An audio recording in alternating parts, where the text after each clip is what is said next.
오늘 하나님 앞에 나오신 성도님들 환영하고 축복합니다. 오늘 저희가 같이 보실 말씀은 하나님 말씀은 예레미야서 32장 말씀입니다. 저희가 좀 길기 때문에 약간 좀 건너뛰어서 읽도록 하겠습니다. 32장 말씀입니다. 구약성경 1103페이지에 있습니다. 예레미야서 32장 제가 받들어 읽도록 하겠습니다. 유다의 시드기야 왕 10째 해 곧 느부갓네살 18째 해에 여호와의 말씀이 예레미야에게 임하니라. 그때 바벨론 군대는 예루살렘을 에워싸고 선지자 예레미야는 유다의 왕의 궁중에 있는 시위대 뜰에 갇혔으니 이는 그가 예언하기를 여호와의 말씀에 보라 내가 이 성을 바벨론 왕의 손에 넘기리니 그가 차지할 것이며 유다 왕 시드기야는 갈대아인의 손에서 벗어나지 못하고 반드시 바벨론 왕의 손에 넘겨진 바 되리니 입이 입을 대하여 말하고 눈이 서로 볼 것이며 그가 시드기야를 바벨론으로 끌어가리니 시드기야는 내가 돌볼 때까지 거기에 있으리라. 여호와께서 이와 같이 말씀하시니라. 너희가 갈대아인과 싸울지라도 승리하지 못하리라 하셨다 하였더니 유다 왕 시드기야가 이르되 네가 어찌하여 이같이 예언하느냐 하고 그를 가두었음이었더라. 예레미야가 이르되 여호와의 말씀이 내게 임하였느니라. 이르시기를 보라 네 숙부 살룸의 아들 하나벨이 내게 와서 말하기를 너는 아나돗에 있는 내 밭을 사라. 이 기업을 물을 권리가 내게 있느니라 하리라 하시더니 여호와의 말씀과 같이 나의 숙부의 아들 하나벨이 시위대 뜰 안 나에게 와서 이르되 청하노니 너는 베냐민 땅 아나돗에 있는 나의 밭을 사라. 기업의 상속권이 네게 있고 물을 권리가 네게 있으니 너를 위하여 사라 하는지라. 내가 이것이 여호와의 말씀인 줄 알았으므로 내 숙부의 아들 하나멜의 아나돗에 있는 밭을 사는데 은 17세겔을 달아주되 13절입니다. 그들의 앞에서 바룩에게 명하여 이르되 만군의 여호와 이스라엘의 하나님께서 이와 같이 말씀하시기를 너는 이 증서 곧 봉인하고 봉인하지 않은 매매 증서를 가지고 토기에 담아 오랫동안 보존케 하라. 만군의 여호와 이스라엘의 하나님께서 이와 같이 말씀하시니라. 사람이 이 땅에서 집과 밭과 포도원을 다시 사게 되리라 하셨다 하니라.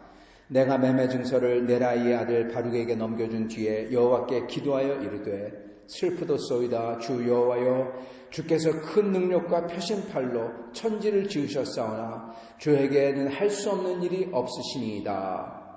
22절입니다. 그들에게 주시기로 그 조상들에게 맹세하신 바 젖과 꿀이 흐르는 땅을 그들에게 주셨으므로 그들이 들어가서 이를 차지하였거늘 주의 목소리를 순종치 아니하며 주의 율법에서 행하지 아니하며 무릇 주께서 행하라 명령하신 일을 행하지 아니하였으므로 주께서 이 모든 재앙을 그들에게 내리셨나이다. 보옵소서 이 성을 뺏으려고 만든 참호가 이 성 앞에 이르렀고 칼과 기근과 전염병으로 말미암아 이 성이 이를 치는 갈대아인의 손에 넘긴 바 되었으니 주의 말씀대로 되었음을 주께서 보시나이다. 주 여호와여 주께서 내게 은으로 밭을 사며 증인을 세우라 하셨으나 이 성은 갈대아인의 손에 넘긴 바 되었나이다. 그때 여호와의 말씀이 예레미야에게 임하여 이르시되 나는 여호와여 모든 육체의 하나님이라 내게 할 수 없는 일이 있겠느냐. 그러므로 여호와께서 이와 같이 말씀하시니라. 보라 내가 이 성을 갈대아인의 손과 바벨론과 느부갓네살 왕의 손에 넘길 것인즉 그가 차지할 것이라. 36절로 건너뛰겠습니다.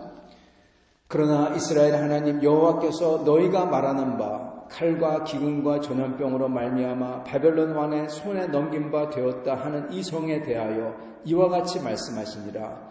보라 내가 노여움과 분함과 큰 분노로 그들을 쫓아 보내었던 모든 지방에서 그들을 모아들여 이곳으로 돌아오게 하여 안전히 살게 할 것이라. 그들은 내 백성이 되겠고 나는 그들의 하나님이 될 것이며 내가 그들에게 한 마음과 한 길을 주어 자기들과 자기 후손의 복을 위하여 항상 나를 경외하게 하고 내가 그들에게 복을 주기 위해서 그들을 떠나지 아니하리라 하는 영원한 언약을 그들에게 세우고 나를 경외함을 그들의 마음에 두어 나를 떠나지 않게 하고 내가 기쁨으로 그들에게 복을 주되 분명히 나의 마음과 정성을 다하여 그들을 이 땅에 심으리라.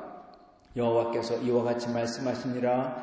내가 이 백성에게 이 큰 재앙을 내린 것 같이 허락한 모든 복을 그들에게 내리리라. 너희가 말하기를 황폐하여 사람이나 짐승이 없으며 갈대아인의 손에 넘긴 바 되었다 하는 이 땅에서 사람들이 밭을 사되 베냐민 땅과 예루살렘 사방과 유다 성읍들과 산지의 성읍들과 저지대의 성읍들과 네겝의 성읍들에 있는 밭을 은으로 사고 중서를 기록하여 봉인하고 증인을 세우리니 이는 내가 그들의 포로를 돌아오게 함이니라. 여호와의 말씀이니라. 아멘.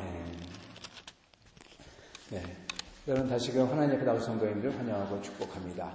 오늘 말씀이 약간 길었는데요. 오늘 이 말씀은 예레미야가 전쟁 중에서 그것도 이 예루살렘이 겹겹이 포위되어서 이제 밖으로 나가지 못하고 그러니까 굶고 그래서 여기 보면 칼과 기근과 전염병으로 이렇게 나오죠. 말 그대로 칼과 기근 먹지 못하는 것과 전염병으로 온 성읍이 있을 때 일어났던 일입니다. 여기서 하나님께서 말씀해 주시는 것은 결국 가서 하나님의 징벌이 있지만 또한 동시에 하나님의 소망이 있다라는 것을 여기서 말씀해 주고 계세요. 근데 그 상황은 믿지 못할 상황이라는 겁니다. 그게 하나도 믿지 못할 정도로 그런 상황이에요. 갈대아인이 다 이제 쳐들어와서 다 사람들 죽을 수 있고 땅도 뺏기고 아무것도 안 남을 텐데 근데 이것을 믿어라 그런 상황이라는 겁니다. 그래서 믿지 못할 상황인 것이죠. 여러분 지금 이 상황이 보면은 먼저 이 선지자 예레미야가 하나님의 말씀을 분명히 전합니다. 바벨론과 싸우지 말라. 싸우면은 망하게 된다. 붙잡히게 된다. 싸워도 이기지 못한다. 그러니까 시드기야 왕이 화나서 그를 붙잡아서 감옥에 집어넣습니다. 근데 감옥에 있는데 근데 하나님의 말씀이 와요. 너의 사촌이 와서 땅을 물러라 그럴 거다. 거기까지만 딱 나옵니다. 감옥에 있는데 근데 정말 그 사람이 와서 땅을 물러달래요. 그래서 감옥에서 정말 놀랍게도 감옥에서 그리고 지금 상황이 보시면은 오랫동안 포위를 하면은 먹을 게 없어요. 그래서 다 잡아먹습니다. 먹고 남은 게 없으면은 나중에 보면은 정말 끔찍한 참상이 일어나기도 하죠. 그러한 상황에서 지금 밭을 물러달라, 밭을 사달라 이러고 왔다는 겁니다. 그것도 감옥에 있는 사람에게. 이게 무슨 얘기냐 하면 정말 아무것도 없는 상황에서 여러분 밭이 무슨 소용이 있겠습니까? 자기가 죽으면 아무 소용 없잖아요. 근데 그 밭을 팔러 왔다. 그게 무슨 얘기냐면 지금 아무것도 없는 상황에서 돈을 예레미야에게 얻어서 그 돈 가지고 음식 사 먹겠다고 하는 거예요. 이 소리가 아무것도 없는 상황에서. 그래서 예레미야가 거기에 응해줍니다. 밭을 사죠.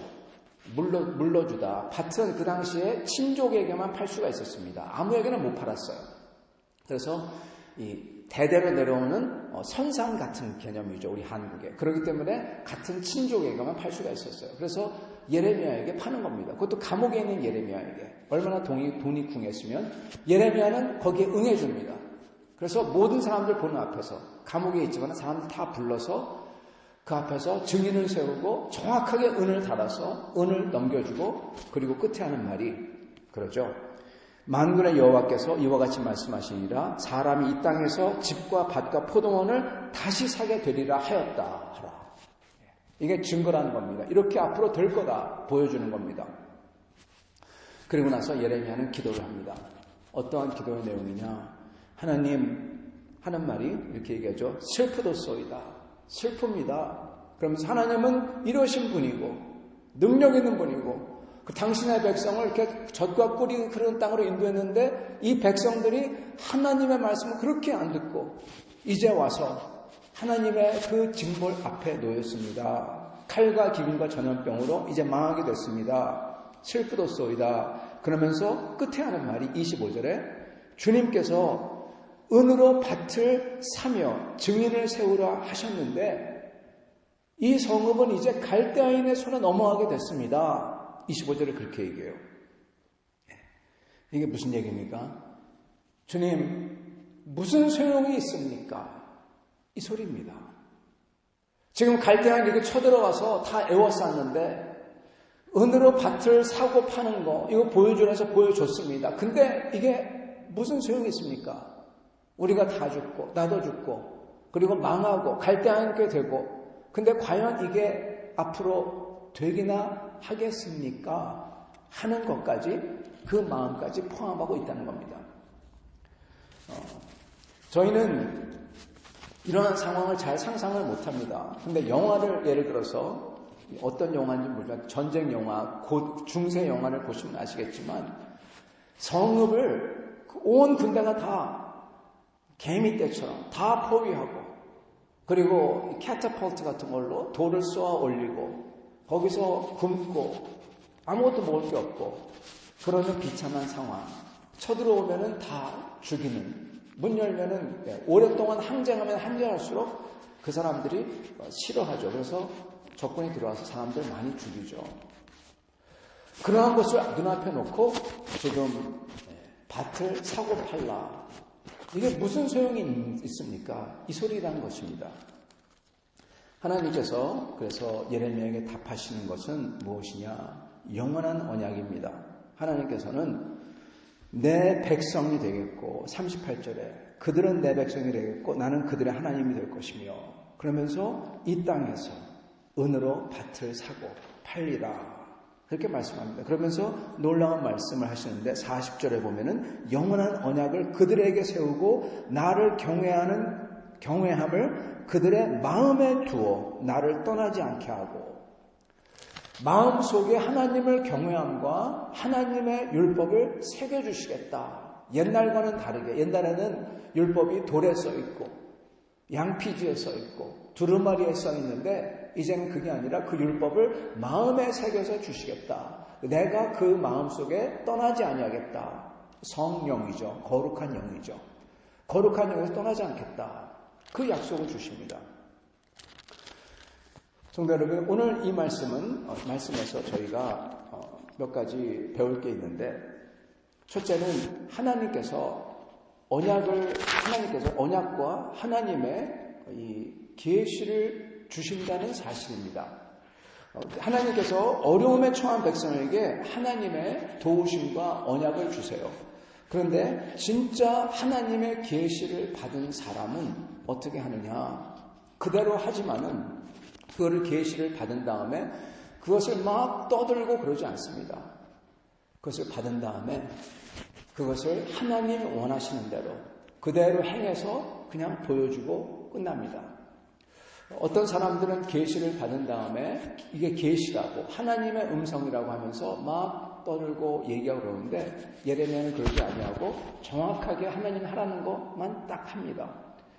그리고 이거는 하나님의 계시인 이유가 있는데 이게 왜 계시냐? 왜냐하면은 여기에는 이 generality와 그리고 eternity가 있기 때문에 그렇습니다.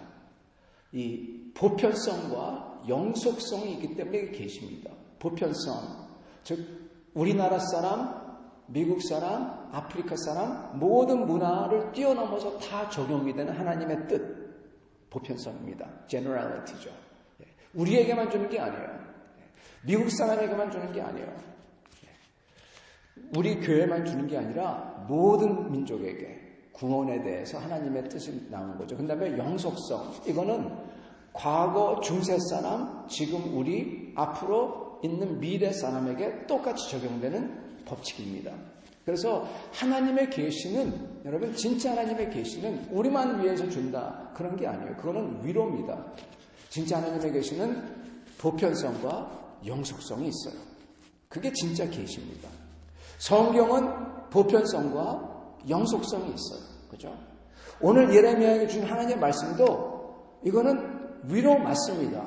이스라엘 백성에 대한 위로. 그러나 여기에 보편성과 영속성이 있다는 것입니다. 왜요? 왜냐하면 지금 이 말씀은 어떻게 보면은 그 당시 사람들만 위해서 주신 말씀인 것 같은데, 근데 거기에 나오는 내용이 하나님께서 새 언약과 새 마음을 주시겠다. 영원히 나의 백성이 되겠다.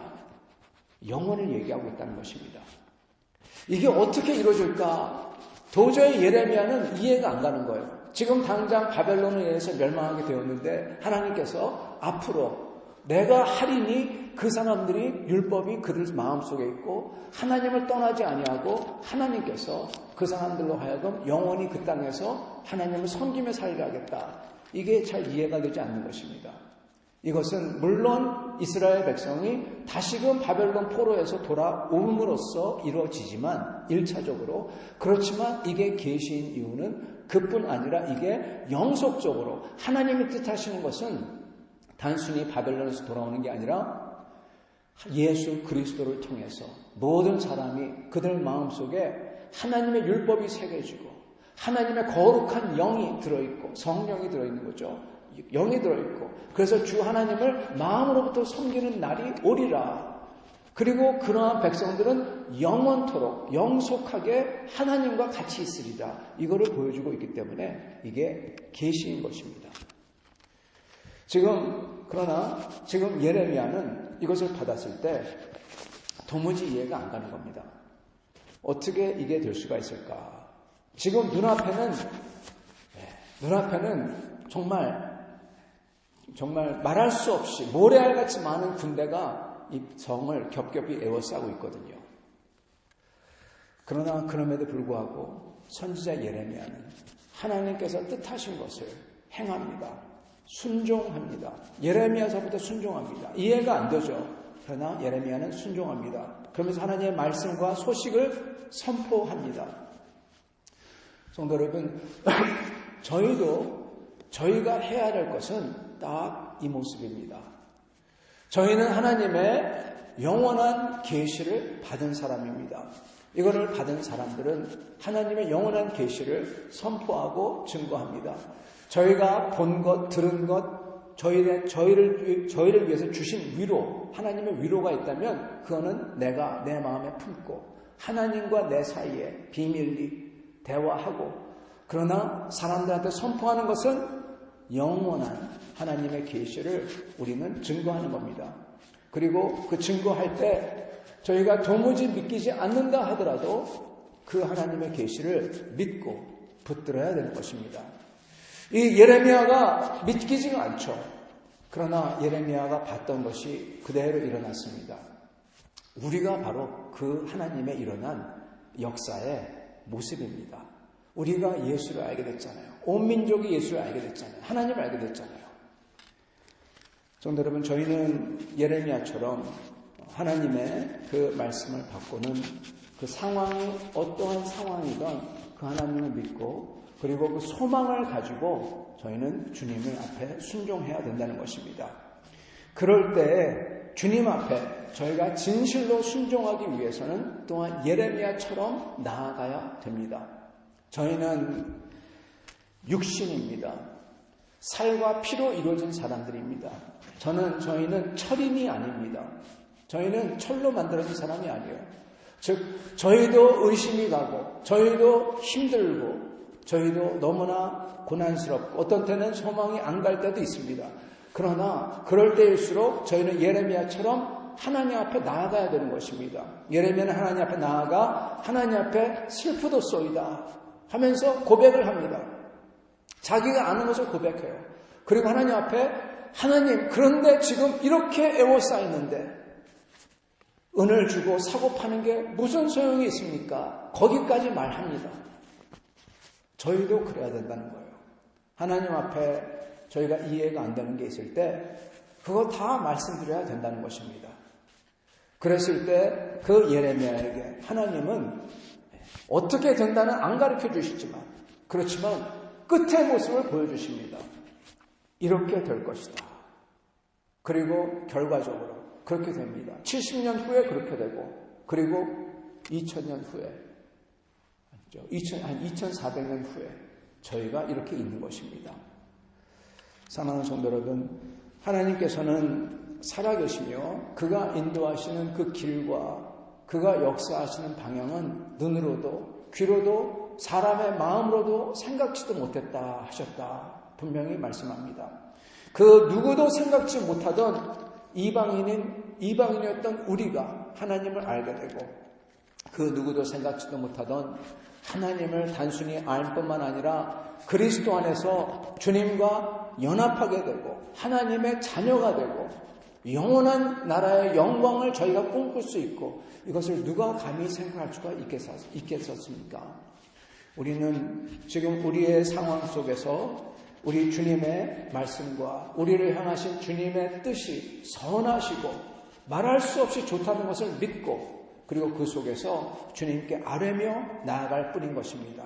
그러한 사람들에게 하나님께서는 그때마다 하나님의 위로와 하나님의 능력으로 저희를 붙들어 주시고 그리고 어느 날 저희가 눈을 뜰 때 하나님의 말할 수 없는 영광으로 저희가 보도록 해 주실 것입니다. 이렇게 주님을 따라가시는 성도님들 다 되시기를 간절히 축원합니다. 같이 기도하겠습니다.